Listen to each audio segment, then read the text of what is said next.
It's time to get serious. It's super serious time. I was too lazy to write jokes for this video. With Wuthering Waves 2.0 shattering player expectations and setting a new bar for anime open world games, there's a ton of new players coming in. I see people in my comments asking for help and in my Twitch chat at twitch.tv/Brax asking what they should be doing as a new player. So today in this video, my goal is to give you the best tips and tricks to improve your Wuthering Waves account as a brand new player. Some of these tips might apply to veterans as well, but you know, beginner's guide sounds better in the title. My name is Braxophone, but you can call me Brax, and welcome to my new player guide for Wuthering Waves in 2025.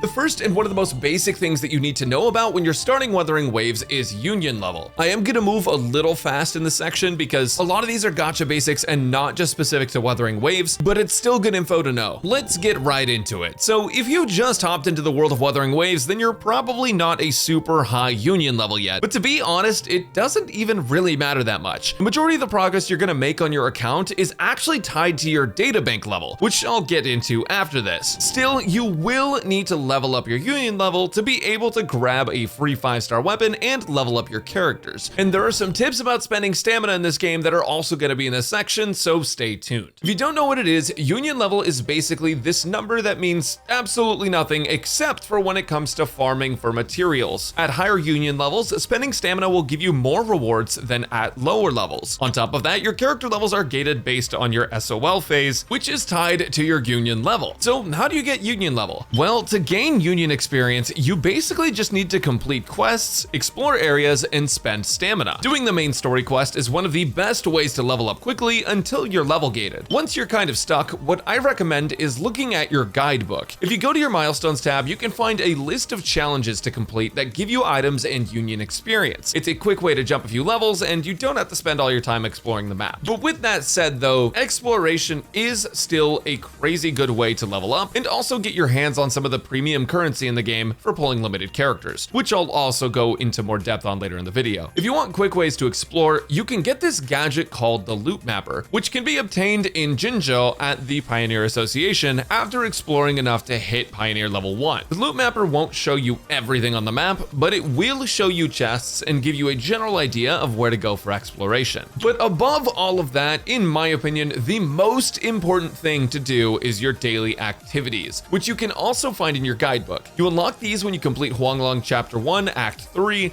and they give you 2,000 union experience per day that you complete everything. It's very easy to complete these tasks, and that XP is nuts. And lastly, the most consistent and surefire way to gain union level is by spending your Waveplates. Waveplates are spent on things like forgery, simulation, weekly, and boss challenges. All of them offer materials for leveling characters, but they also give union experience. Waveplates are also used for tacit fields, but you don't really want to do too many of those until you're a higher DATABANK level. Echo picking is illegal before you're 21. Every 60 Waveplates that you spend will give you 450 experience, and you gain Waveplates passively over time like other gacha games. It's just the stamina system. Now, if you have an item called Crystal Solvent, you can spend it to gain 60 Waveplates, which as I just mentioned is about 450 experience. This may be a controversial take, but feel free to use Crystal Solvent however you want. If you want to rush to a higher level, you can use them for experience and to just level up your characters. But if you want to binge farm a ton of items at once for your characters at a higher level, which in my opinion is more fun and feels a lot better to actually do, you can save them until you get to a higher level. It just helps you progress through the game a little bit faster if you're feeling like you're behind, but you absolutely don't have to spend them all. As I mentioned before though, union level actually plays a very small role in your account's progress, since most of your progress will actually come from your gear, which is tied to your DATABANK. So now that you know how you can get materials for your characters via spending Waveplates and how to level up your union level as well, let's talk about character progression, because I think that this is going to be way more important than leveling up your UL.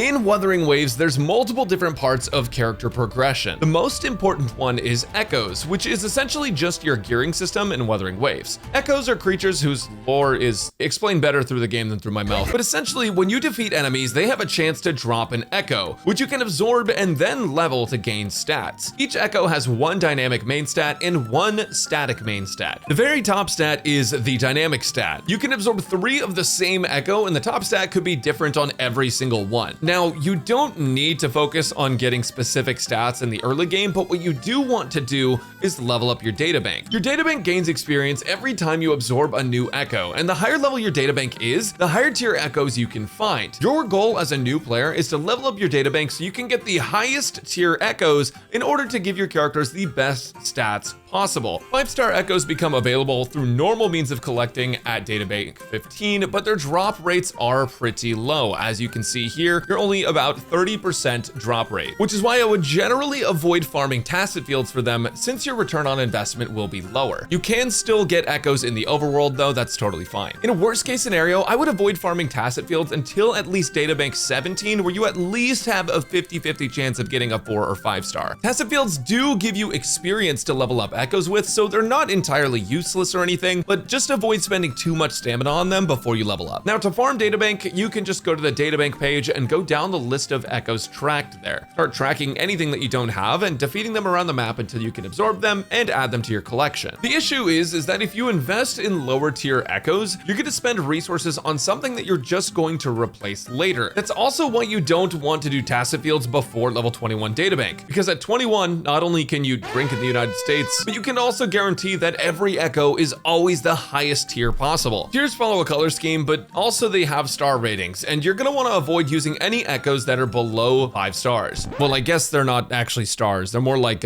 rotated squares, but you get the point. One thing to note is that databank 21 is actually gated by union level 40, but again, worst case, you should get to at least databank 17 if you're gonna go farm for echoes on tacit fields, and any other waveplates you spend on tacit fields before databank 17 should strictly be for experience to level them up. By getting to databank 21, you can guarantee that all of your drops, 100% of them, are always the tier 5 echoes. Once you get your databank up and you start collecting echoes, you will start thinking about main stats for characters, because that's going to be what contributes majorly to your character's damage. Now, I do have build guides for many characters on my channel, and if you want to know how to build them, make sure to subscribe and check those out. I'll wait for you to take care of that real quick.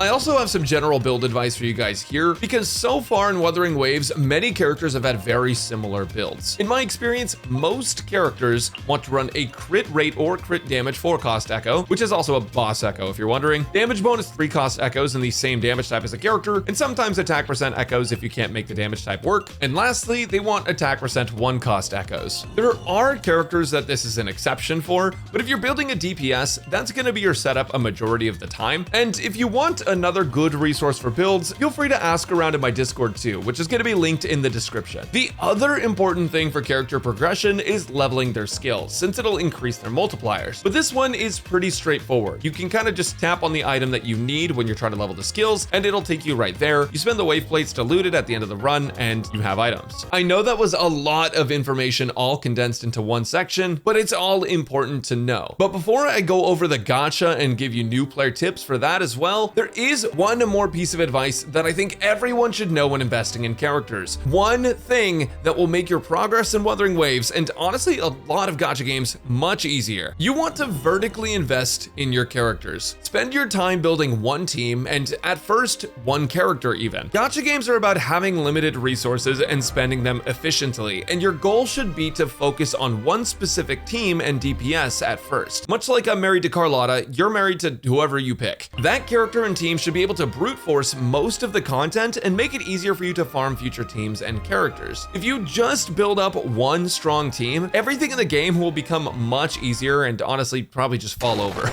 If you spend too many of your resources investing in a ton of different characters, you're gonna struggle to get all of your characters caught up, and trust me, if farming for you takes 2 minutes per run, it's not gonna feel very good. At the end of the day, one of the most important things to your account progression is going to be leveling up that databank and collecting echoes, and you will be collecting echoes for the rest of your Wuthering Waves career. So the best thing that you can do is get to DATABANK 21. But there are other aspects of the game that I need to talk to you guys about, including things like who to pick on a 5-star selector. So next up, let me go over the gacha system in Wuthering Waves and who to pick for your freebies.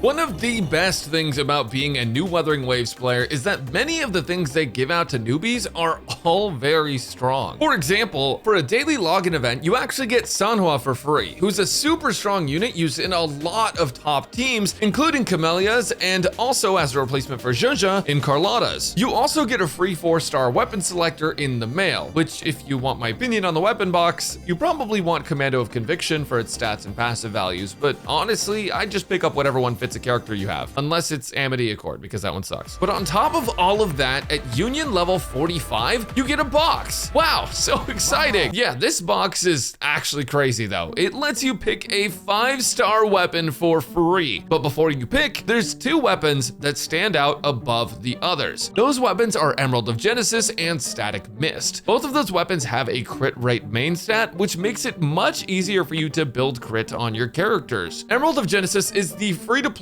top pick for a lot of characters. As of making this video, it works on 5 stars Havoc MC, Spectro MC, Changli, and Camellia, but it also works on tons of solid 4-star characters as well. It has a ton of use cases and flexibility, and it's easily the best pick for the free 5-star weapon. But with that said, if you pulled for Carlotta, or if you need a weapon for Mortefi, Static Mist is a pretty solid pickup, and it also works on a couple other 4-star characters. It'll also likely work on future 5 stars. The other 5-star weapon options are decent, and if your main character you're playing doesn't have a great weapon, you could always just grab them whatever 5-star fits them the best. But just keep in mind that Emerald of Genesis and Static Mist are miles better than the others by virtue of their crit main stats. The other 5-star weapons will always be available on the gacha, so you can still get them later, but only on their specific gacha target convene. In Wuthering Waves, there are usually 4 to 6 convenes active, with 2 of them always being guaranteed. But when you start the game, you also get an extra beginner's banner where you get a guaranteed 5-star character within 50 pulls, and each 10 pull only costs 8 currency instead of the 10. At the same time, if you started this game before the 21st of May 2025, you can get a free 5-star character selector in the mail. Now, I don't know if you'll still get it after that day, but that's when the mail says it expires, so. This selector gives you an extra convene where you can actually choose your 5-star character, and it's a huge help if your beginner banner pulls go pretty poorly. In my opinion, it's best to save the selector until after you've gotten your guaranteed beginner 5-star, just so that way you don't get duplicates. For 99% of players, you're gonna want to pick the child. Yeah, I know it sucks, but she's unreasonably strong and one of the only 2 must-pull characters in the entire game as of making this video. I'll go into details of why on the next section, but before that, I want to talk about the gacha rates and how they actually work. First off, there's 3 different kinds of gacha pull currency, all of which can be bought with Astrite. You have Lustrous Tides, Radiant Tides, and Forging Tides. Lustrous is going to be your standard pulls, Radiant is for limited characters, and Forging Tide is for limited weapons. Gacha in Wuthering Waves isn't too complicated, but people often have questions about specifics, so I'll just give you the rundown. First off, Pity and Wuwa is 80 pulls in, with a soft pity mechanic at around 68 pulls. On the limited character convene, you have a 50-50 chance of getting the rate up character, and if you lose that 50-50 chance and don't get the rate up character, you'll get one of the 5 standard convene characters, but the next 5-star that you pull off of a limited banner will be guaranteed to be that rate up character. The guarantee and your pity counter carries across convenes, so if you lose the 50-50 on one character, you could still get the guaranteed 50-50 win on a different future convene. As far as the weapon convene goes, that one is guaranteed to be the rate up every single time. There's a standard character convene and weapon convene as well, and in my opinion, it's best to spend your extra Lustrous Tides on the standard weapon convene where you can target a specific weapon to go for. But with that said, your Lustrous Tides are kinda up to you, since you may still want specific characters from the standard convene. I would recommend though you never turn Astrite into Lustrous Tides, since you're going to want limited characters more than the standard ones that you can get on accident if you lose the 50-50. And one last gacha tip I have for you is that the shop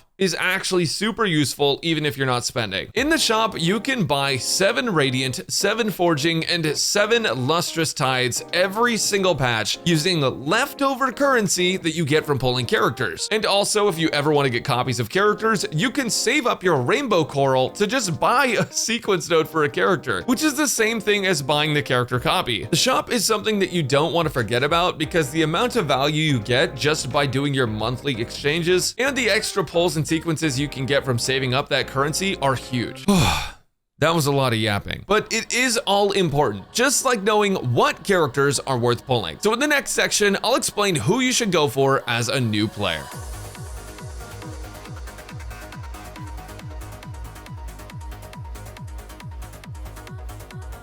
With Wuthering Waves 2.0 dropping, a ton of new characters got added to the game as well. So I'm gonna go over all of the characters that you need to be concerned about as a newer player, so that way you can know which characters would be good for your account, and hopefully it'll also just help you pick what kind of characters you like. I like this one. This is my Wuthering Wife. As you can probably see, there's quite a few 5-star characters, and there's also some 4 stars, but the 4 stars we're not gonna worry about quite as much, just because the 5 stars are the ones that get expensive. Now, if you remember back to when I was mentioning the 5-star selector, your 5 character options are Kalcharo, Lingyang, Jensen, Arena, and Encore. Now, between all 5 of these characters, our opinions have changed a little bit since launch, but they're more or less the same. The best 2 characters to pick are Encore and Verena. Yes, unfortunately, they are both children. Kalcharo seems really good if you know how to play him, but honestly, most people don't know how to play him, and most people aren't gonna bother to learn. Jensen has some value with her grouping, but shield in this game is a little less strong than it is in some of the other gachas that you may or may not be used to playing, just because it doesn't actually provide any stagger resist. Hers doesn't specifically. It also takes her a really long time to get her concerto, and there are ways to circumvent that, but overall, she's not going to be the best pick. She's just one of them. Now, between Encore and Verena, in my opinion, you just want Verena. The reason is because Verena provides so much value to your team as both a healer and a coordinated attacker. But on top of that, she also gives you quite a bit of buffs. Verena's coordinated attacks don't do a ton, but where she makes up for that is the buffs that she can grant your team. For example, during most of the abilities that she actually has, she can give your entire team a 20% attack buff for 20 seconds, which is huge. And on top of that, her outro skill is a damage amplify. If you don't know what this means, if you do 100 damage, a 15% damage amplify makes you do 115 damage. It's just a 15% damage increase. Both of these things together are pretty big. Now, another thing that she does is she also gives you access to the healing set, which if you don't know what that does, it also gives your party an attack buff as well. Now, this one isn't exclusive to Verena. Other healers can use this as well, but combined with her other buffs, she is just so dang valuable. You are likely not going to find many characters with as much value as Verena. There is one character who, in my opinion, matches and sometimes eclipses Verena. I would say a lot of the time eclipses Verena, and that is Shorekeeper. Shorekeeper is actually pretty similar to Verena. A lot of people would argue otherwise, but at the end of the day, they both fill a similar slot in your team, that of a healer and a buffer. Like Verena, Shorekeeper does have a 15% damage amplify when you use her outro skill, but she also has an effect on Arrestan's Liberation that looks really, really long to read. Essentially, she can give your teammates up to 12.5% crit rate and 25% crit damage, which if you don't know, that's quite a bit of damage, actually. She also has a special intro skill that can do quite a bit of damage for when she's fully built, and overall, she is just a very well put together character that offers a lot of buffs for your team. In my opinion, in Wuthering Waves, there are only 2 characters that I would consider to be must-pull units or must-have units, and that would be Verena and Shorekeeper right now, just because they're the only characters that do their job this damn well. There are not many replacements for either of them. There is one that is a free-to-play option, which is Baiji, who also gives 15% damage amplify and can use the healing set as well. But overall, Verena and Shorekeeper, in my opinion, are 2 of the best characters to have on your account, and one of them you can get for free, assuming you start playing before May. There are some other characters that provide a lot of value as well, though, and I think it's worth bringing them up. Some of the best damage dealers in the entire game right now are Jinxie and Carlotta. Now, Carlotta is a primarily single target focused character that can dish out AoE damage, whereas Jinxie just does a lot lot of damage and can hit multiple targets with it, but is a fair bit more complicated to play than Carlotta. Both of these units are incredibly strong, and pulling on either one of them will help your account massively. Sanhua is a unit that you will definitely want to build. You get her for free, so she's not going to be too big of a deal for you when it comes to actually choosing whether or not to build her, because she's going to be right there no matter what. What Sanhua is really good at is 1, with her outro skill enhancing basic attacks, and 2, being very quick to be on and off the field. She doesn't require a lot of field time, does a fair bit of burst damage, and then swaps to the next character. She's good for proccing intro skills and doing it very quickly. Sanhua is an amazing unit, and I highly recommend building her, even though she is going to be completely free. To be honest, we haven't really had a bad 5-star yet either. Camellia is pretty dang strong and works perfectly with Sanhua. Zhang Liao is also very strong, and he was given out for free a while back. Zhizha is an absolute powerhouse with their coordinated attacks, but also helps buff other characters. Changli is insane if you hit 10,000 APM, and Jian, the first limited character released, is still very strong. Ultimately, pulling your favorite characters is a viable strategy as long as you have the right characters to pair with them, and Shorekeeper and Verena do a really good job of enabling that. If there's a specific character you're looking for, make sure to check out my YouTube channel, and I might have a guide on them, and if I don't, well, you can always ask people in my Discord. They're pretty knowledgeable about this stuff because, you know, they learn from the best. I'm not the best, in case you're wondering. God, Carlotta is so pretty. With all that said, that's basically everything that I think new players should know going into Wuthering Waves, but there may be more info later, and if it's super important, I'll put it in the pinned comment. Let me know if you guys want a beginner combat guide, and I will catch you guys next time.